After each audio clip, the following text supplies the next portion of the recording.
Hello and welcome back. I am Kamna and we are starting a course on linear algebra. Before we go ahead with the course, we are going to study a few definitions of mathematics, higher mathematics that we will need in every related mathematical subject like real analysis or complex analysis or algebra and even linear algebra.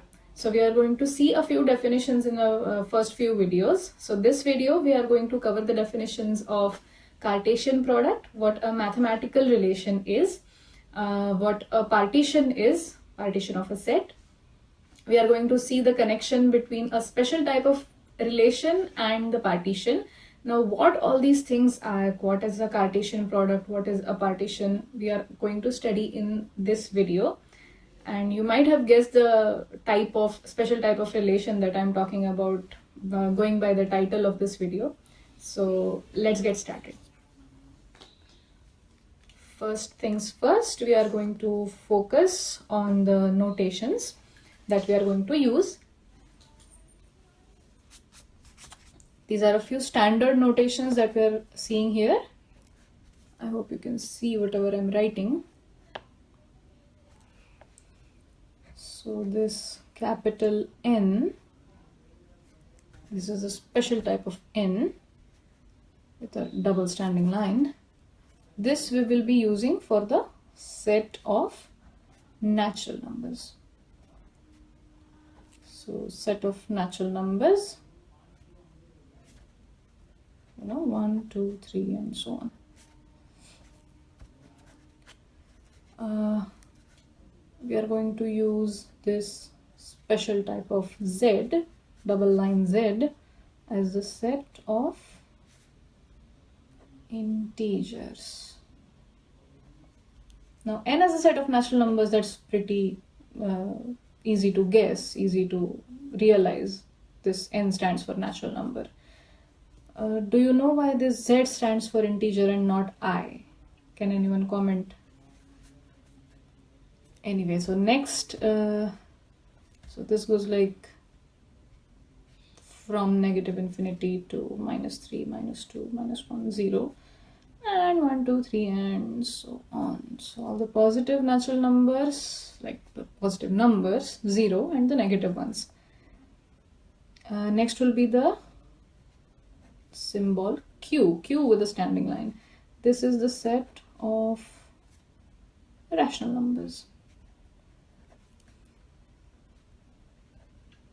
This one is also quite easy to realize because rational numbers are all the fractions, and fractions are also called as quotients, which starts with Q. So Q symbol. You know what all these are?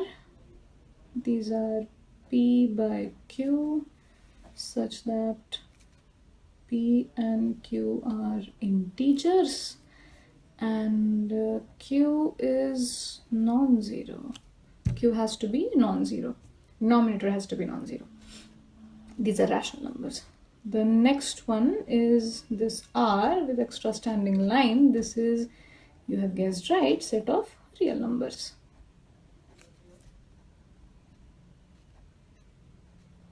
So all the rational, all the irrational numbers, they make up real numbers. And I'm sorry, you could not see. I did not realize. I cannot see what I'm writing. Okay, can you see now? So this R represents a set of real numbers. There is one more symbol, which is C with a small standing line. This is the set of complex numbers. Mostly we will be using the symbols C and R. So these are the mostly used symbols. In a few examples we will be using set of integers. There will be a special type of set of integers with different kind of operations that we will see. I am assuming you know this set notation, the one we have written here for rational numbers. which is P divided by Q, such that P and Q belong to this set. So this is the belongs to sign, and I'm assuming that you all know that. I'm also assuming you know a few basic set relations, which are subset relation, subset or equal relations. Then there is a union sign. This is the intersection sign. And I'm assuming you all know the definitions of these. Okay? Okay. Let's start with the definitions now. Get a fresh page. All right.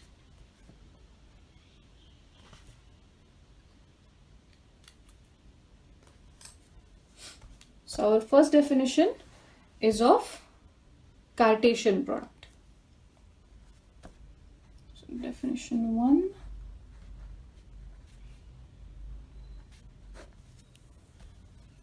Is a Cartesian product. Okay.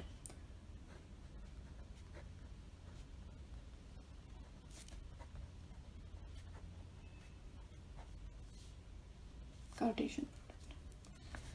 So if capital A and capital B are two non-empty sets, these are non-empty sets. Not necessarily distinct, they can be equal also, they can be unequal also, they can have some kind of intersection also. So any kind of sets, any kind of two sets, and we define the Cartesian product of A and B, we denote it by A cross B, like that. And A cross B is defined like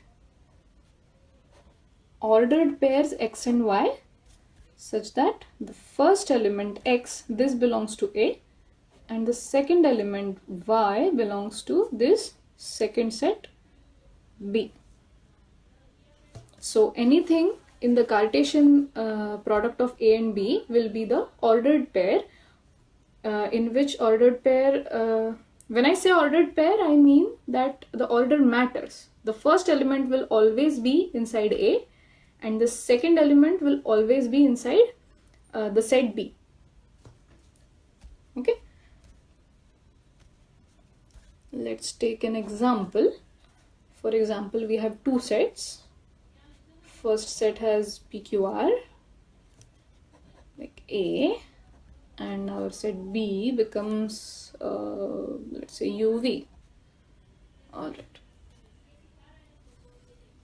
So now what will be the Cartesian product A cross B? We know the Cartesian product is ordered pairs, right? So the ordered pair, X and Y, X belongs to A, this first will belong to A, and Y belongs to B. So let's start with the element of A. This is P.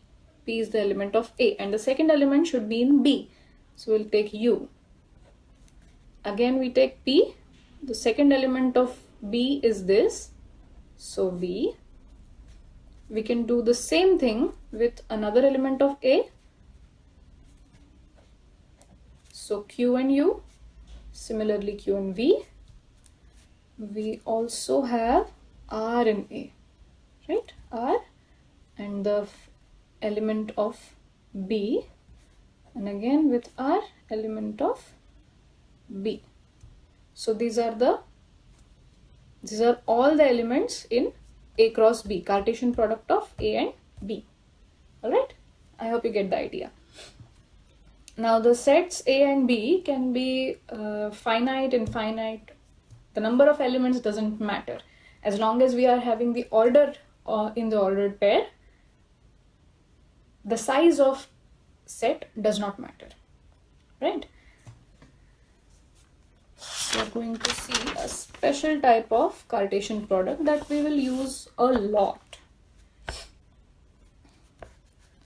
So let's say R we know it's the set of real numbers. So R cross R, this will denote all the ordered pairs from R and R. So the first is also a real number and second is also a real number. Okay, so this will be ordered pairs XY such that X and Y both are real numbers. They can be same, they can be distinct, it can be anything. So these are the ordered pairs. And if we see all the points in the two-dimensional plane, as we see, the two-dimensional plane with x-axis and y-axis,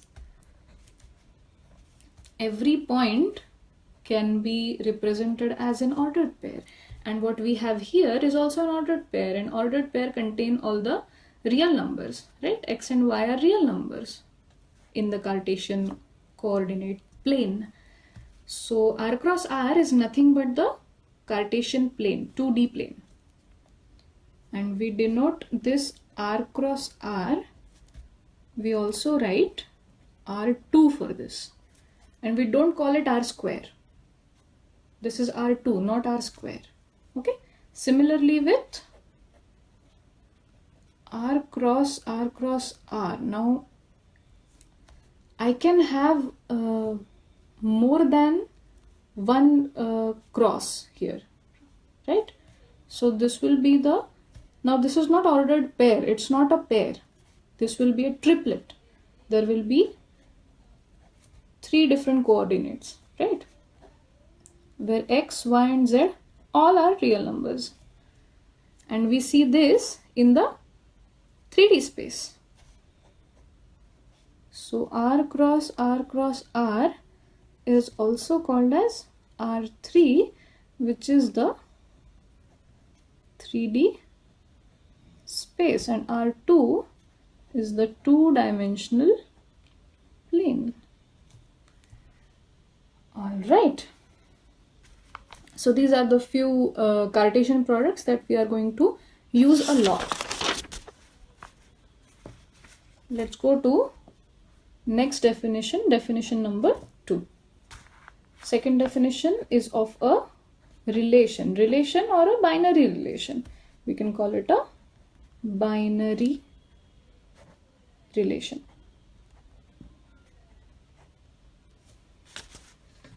Okay.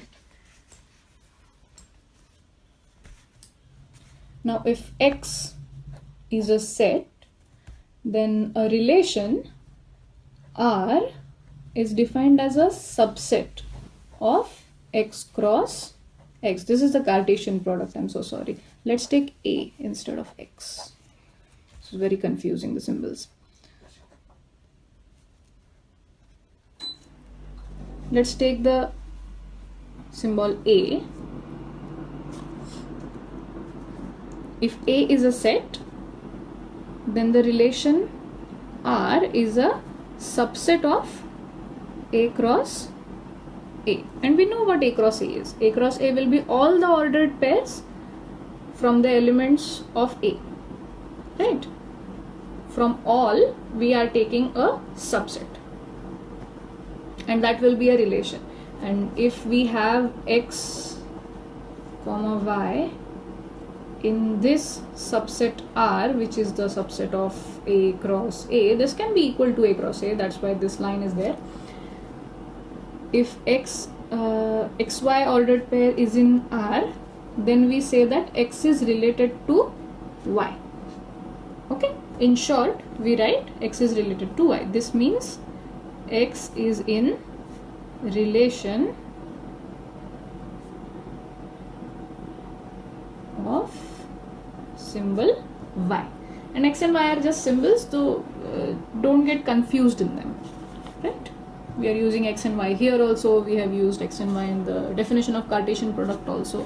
You don't have to get in the middle of those. Anyway, let's see a few examples of relation now. Okay, examples. All right.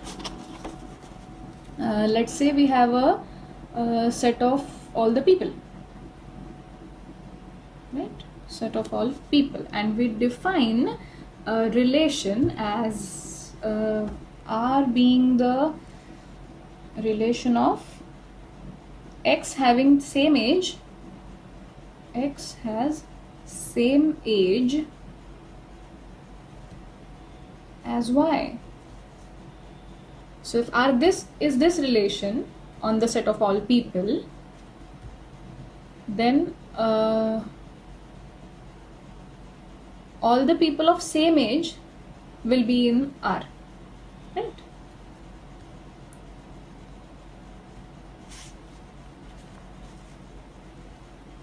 Okay. Next example. Now this less than equal to sign, we all know this sign very well. Let's say R is this sign, less than equal to. This is a relation,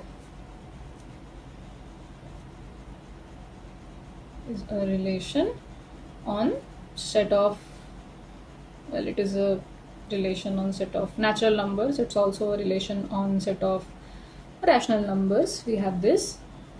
We have it on real numbers. We have it on integers.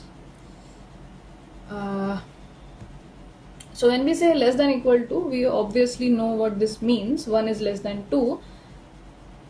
So we have a less than equal to relation. There's always a relation between two numbers, right? Two natural numbers or two rational numbers or two real numbers or two integers even. The thing to be noticed is it is not a relation on C. How about complex numbers? Is it a relation on C? I've already said it's not, but can you tell me why this is not a relation on C? Comment below. Okay, let's take one more example. Exactly like less than equal to relation, we can have a greater than equal to relation also, which is also valid on natural numbers, rational numbers, real numbers, integers, but not on C. And you are going to tell me why. Okay. Let's see some different types of relations, some properties of relation rather than types.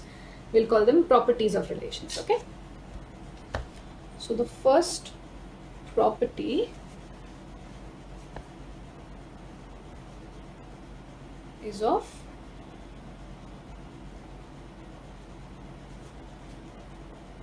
reflexivity, right? Reflexive. We say a relation is reflexive if each element is related to itself. If each element for all x in our main was A, right? Not x. Okay. So all x for every element in our universal set A, if x is related to x, that is x pair is there in the relation R, then R is said to be reflexive relation. Okay. So of same age, if let's say a person is of age 27, then he is related to himself, right? So the same age example of relation, that will be a reflexive kind of relation.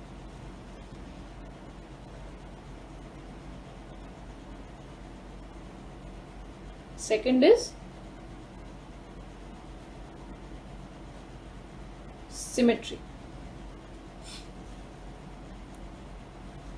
So if we have x related to y, and if this implies y is also related to x, so we already have x related to y, and if this is happening and this is also happening, then we say that R is symmetric.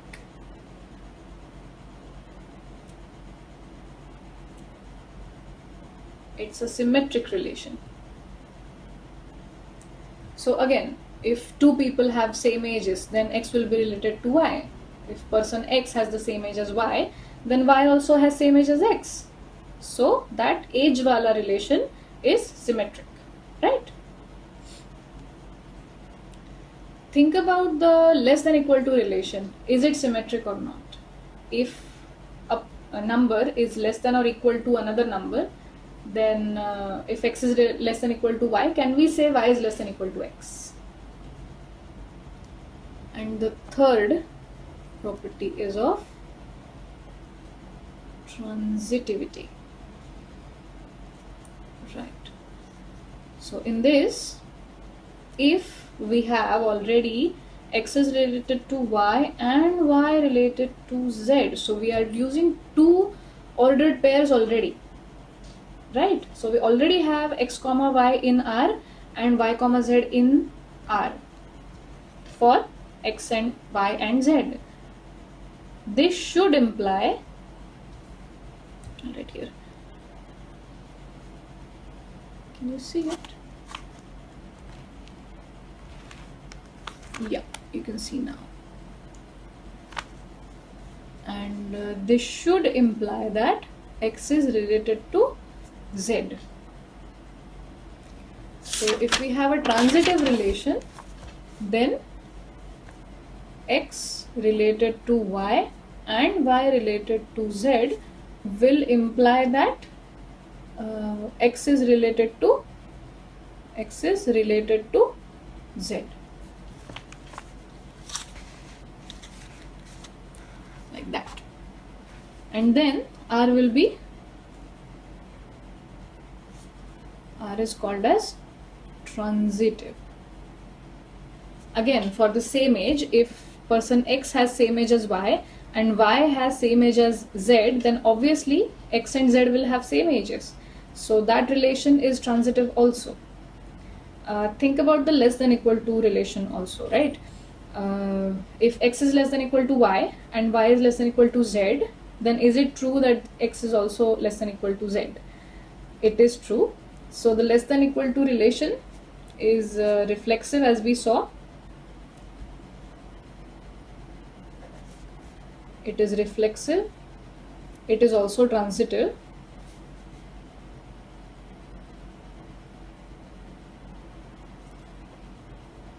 But it's not symmetric.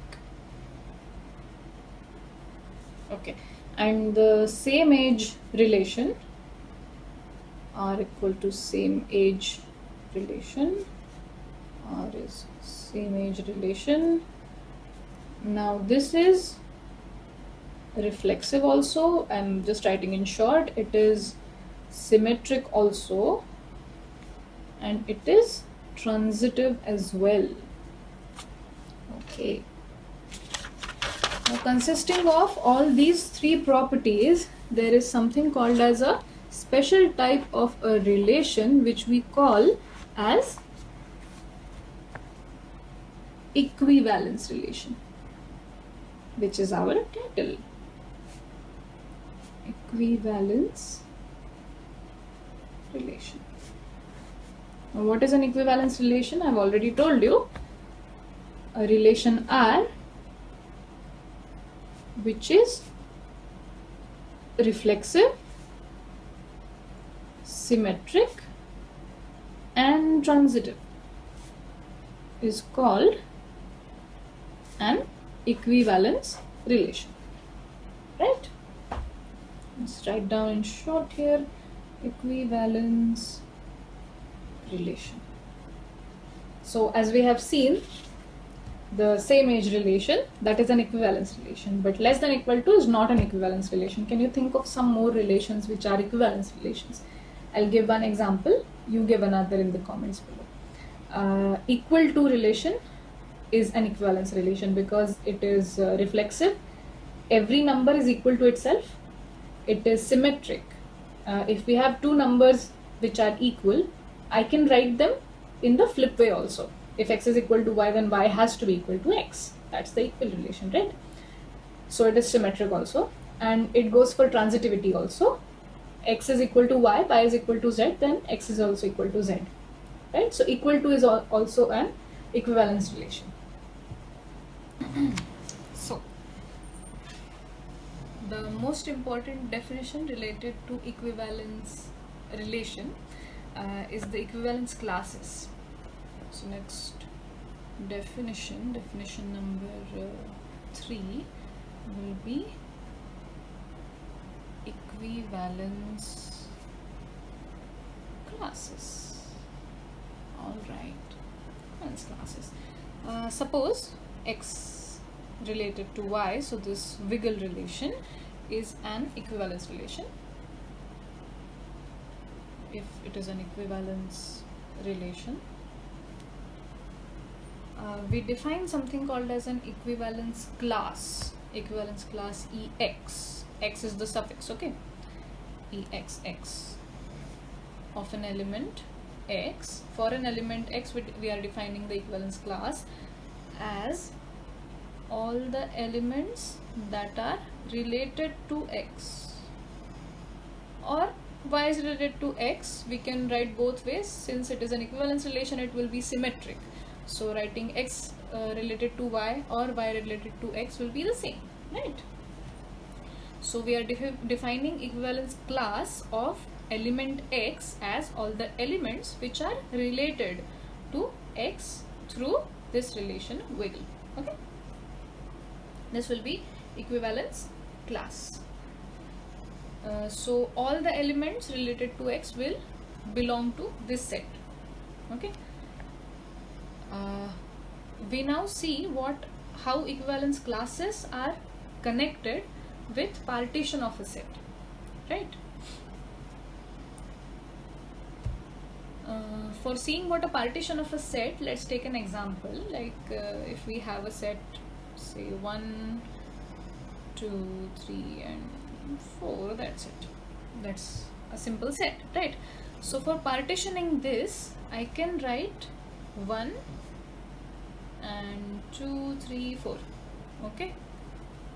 When we say it's a partition, what we mean is we should include all the elements, and there should be classes. The classes should not have anything in common, right? So we can write 1, 2 and 3, 4. This is one partition, this is another partition. We can have different type of partitions also, okay? Let's see this. These are two sets, and this is 1, 3 and 4. So what I said was the two sets should include all the elements. So this includes all the elements. It includes 1, it includes 2, it includes 3, it includes 4. But I also said that there should be nothing common in these classes, right? And there is one common in these two. So this is not a partition. This is a partition, this is a partition, but this is not a partition. Now let's see the rigorous definition, mathematical definition for a partition P, right? If A, this is the fourth definition of partition of a set, okay? If A is a set and A1, A2 and so on, AN, these are N, are non-empty subsets, are its non-empty, focus on non-empty subsets,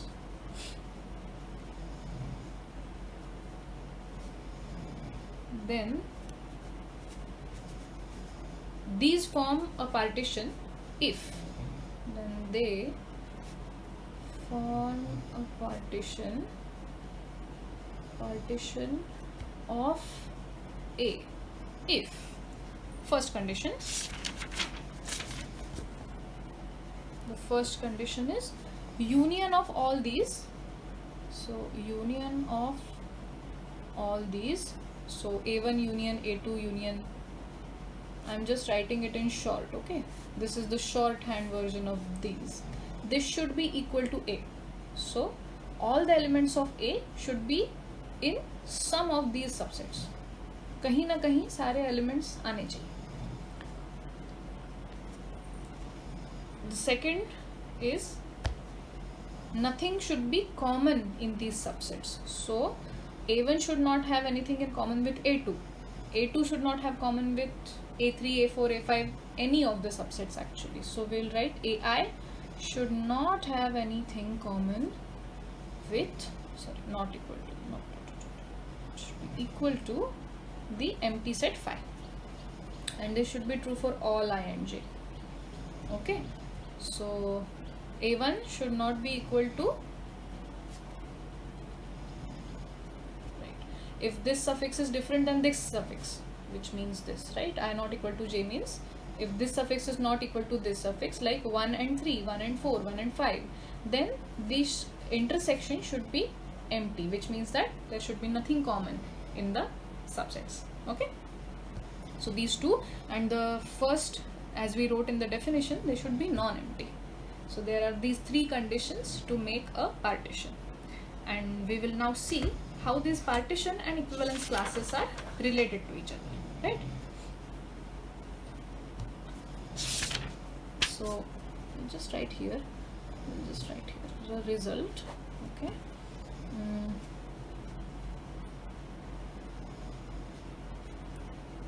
for a set, let's take x now.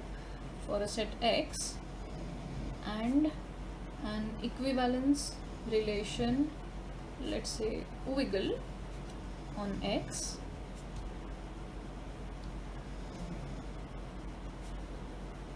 distinct equivalence classes form a partition. I'm sorry, again you cannot see. Okay, they form a partition. Alright, so we have to prove that for any set and any equivalent relation on that set, distinct equivalence classes, they form a partition. For that, we first have to prove that distinct equivalence classes, these two conditions should be satisfied, right? So every equivalence class, if we take the union of all the equivalence classes, they should form the whole set, in our case x, and two equivalence classes should be disjoint. If they are distinct, they should be disjoint. Okay, so these are the two conditions that we have to prove. Okay, we need disjointness, so we start with two different elements, x and y. Let x and y be the elements of x. We see we have to prove that if these are two different elements and these two are distinct, ex and ey will be their equivalence classes, suppose, we have to prove that these should be either disjoint or they are equal, right? There should be nothing common in them. If they are not equal, then they are disjoint, completely disjoint. For that, we take an element. So suppose we take an element in the intersection. We see what happens. Okay, it's in the intersection, that means that it is present in both, right? X is in ex also, z is in ex also, and z is in ey also. What does this mean? How had we defined ex? Ex was all the elements that were related to x, and z is in this set, so z should be related to x. And similarly, z should be related to y also. We can write y is related to z also, right? So we have y related to z and z related to x. By transitivity, because this is an equivalence relation, it means that these two should be related to each other, right? By transitivity of the equivalence relation wiggle, it implies that x should be related to y. Okay, we already have this now with us. Okay, next we are claiming that ex is equal to ey.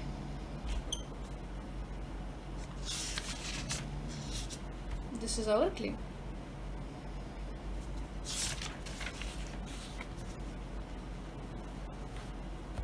Usually set equalities are proved by both way subset relations. Okay, so we'll try to prove that ex is subset of ey and ey is subset of ex. So let's start with an element of ex. Let's take u. Suppose u is an element of ex, which means that u is related to x. We already know that x is related to y, so by transitivity again, u should be related to y, which means that u is present in ey also, right? this will mean this. Okay, so if we started from an element of Ex and we proved that that element should exist in Ey, which means that Ex should be completely contained inside Ey, right? If we do this exactly the same way, taking Ey instead of Ex, so if U is a subset of Ey, U will be related to Y. We already know X is related to Y, so U will be related to X, right? And U will be in Ex, and we'll have the opposite subset relation also, right? Ey is also a subset of Ex. This is just by symmetry. Symmetry of this relation, okay? Okay, let's not write anything. Similarly, let's just write similarly. Similarly, this relation will also hold, and by these two, it will imply that Ex is equal to Ey. So if X is related to Y, so what we had was, if X is related to Y, then the two equivalence classes have to be equal. And if they are not, they are completely disjoint. Okay? They don't have anything in common. Alright, so first condition is satisfied now. Sorry, we had the second condition, and the first condition will be of union, right?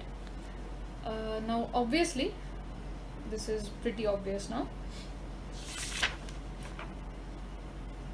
Every element X is contained in its own equivalence class, right? By reflexivity, X is related to X, so we can write X belongs to X. Ex, sorry, X belongs to Es. Therefore, all the elements will be in some kind of equivalence class, and all the equivalence class, if we take the union of all the equivalence classes, it will make the whole of X.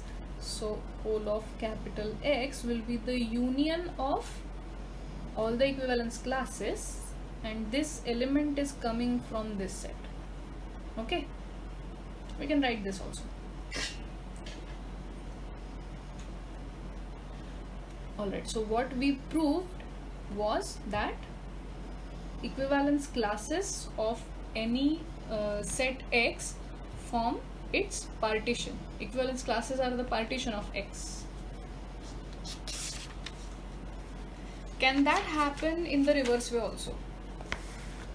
Suppose if we already have a partition of a subset, then can we say that they form equivalence classes? Well, this is called as the reverse way of talking, is called as converse in mathematics. So conversely, I can prove,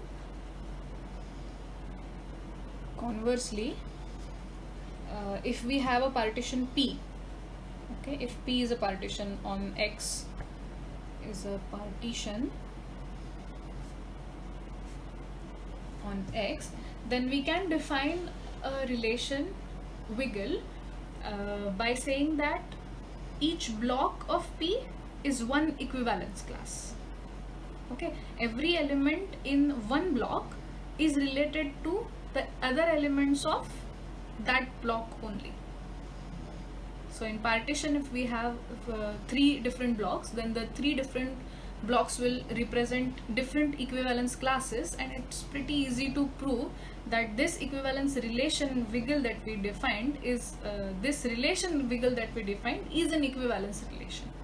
Okay, so these will be equivalence classes only. So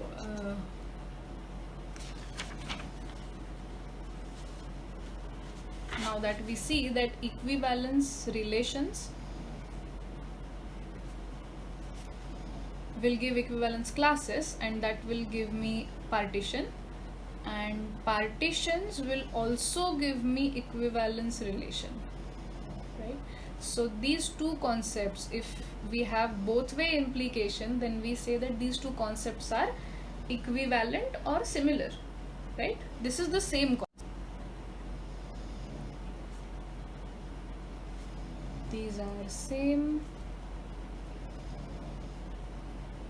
concepts. So by saying there is a double implication, we are saying that these are basically the same concepts. If we have an equivalence relation, we will have a partition, and if we have a partition, we can have an equivalence relation through the equivalence classes of the blocks of partition, right? So that's it for today. I hope you understood the few definitions that we took today, and stay tuned for more. Bye bye.